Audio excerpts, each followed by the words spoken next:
ఇక్కడ ప్రశ్నలు ఒకటేసారి మనం 4 లెక్కలు చేయొచ్చు నాన్న. చూద్దాం అవి ఏంటివేంటివో. 1కి 5 మధ్యన సింబల్ చిన్నది పెద్దది సమానం గుర్తు ఏది కరెక్ట్ ఉంటుందో అది మనం పెట్టాలి. ఇంకొకటి 1 కన్నా 5 ఎంత పెద్దది అనేది మనము ఇక్కడ నెంబర్ రాయాలి. ఇంకోటి 5 కన్నా 1 ఎంత చిన్నది నెంబర్ రాయాలి. ఇంకొకటి 61 మామిడి పండ్ల నుంచి 35 మామిడి పండ్లు తీసేస్తే ఎన్ని మిగులుతాయో మనం లెక్క చేయాలి.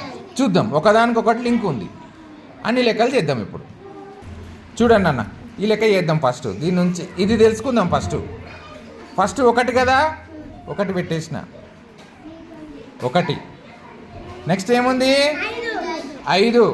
దాని పక్కకే 5 పెడుతున్నా చూడండి జాగ్రత్తగా. 5 పెట్టినా చూడండి. మరి మీకు ఏది పెద్దగా కనిపిస్తుంది? 1 పెద్దగా ఉందా 5 పెద్దగా ఉందా? ఏది చిన్నగా కనిపిస్తుంది? 1 చిన్నదా 5 చిన్నదా? 1 చిన్నది కదా, కనిపిస్తుందా మీకు? సరే, ఇక్కడ సింబల్ పెట్టండి. ఇప్పుడు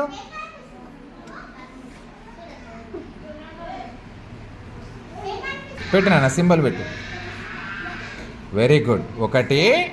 1 5 కన్నా చిన్నది, అదే సింబల్ ఇక్కడ పెట్టినాం. ఇప్పుడు అదే లెక్క మనకి ఏమడుగుతున్నాడు ఇక్కడ చూడండి జాగ్రత్తగా. 1 కన్నా 5 ఎంత పెద్దది అని అడుగుతున్నాడు. మనం చేద్దాం. ఇక్కడ చూడండి, ఇక్కడ 1 ఉందా, ఇక్కడ ఎంత ఉంది? 5 ఉంది. 1 ఇక్కడనే ఎండ్ అయింది, 5 మాత్రం ఇక్కడి వరకు పోయింది. ఇప్పుడు చూడండి, 1 కన్నా 5 ఎంత పెద్దది? కౌంట్ చేయండి. 1 2 3 4 పెద్దది కదా. ఇక్కడ 4 రాయి, నెంబర్ 4 రాయి. ఇక్కడ ఆన్సర్ చూడన్న, ఆన్సర్ రాయి. ఇక్కడ స్కెచ్ తీసుకొని రాయి నాన్న, స్కెచ్తో ఉంటుంది. చూడండి, మీకు క్లియర్గా తెలుస్తుంది కదా అన్న ఎంత పెద్దదో. 1 ఇక్కడనే ఎండ్ అయింది, 5 ఇటు వరకు ఉంది.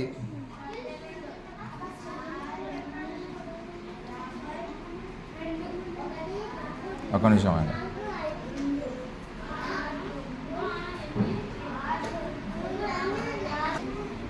చూడండి అన్న, 1 5 కన్నా చిన్నది లేదా 5 1 కన్నా ఎంత పెద్దది అంటే ఎట్లా కౌంట్ చేసుకోవాలి? 1 2 3 4 5 వరకే కౌంట్ చేయాలి. నేను ఒకవేళ 1 2 3 4 5 6 7 8 అని అనుకో, అది కరెక్టా తప్ప? తప్పు. 5 ఎక్కడి వరకు ఉందో అక్కడి వరకే కౌంట్ చేయాలి. 1 2 3 4, అదే మీ ఆన్సర్ 4. ఇక్కడ చూడండి, నేను చూడండి అదే ఇక్కడ చూపిస్తా. ఇదంతా 1. ఇది చూడండి, 1 2 3 4 5. చూడండి ఎంత పెద్దది మరి. 1 2 3 4 పెద్దది. ఆ 4 ఇక్కడ రాసినాం నన్ను.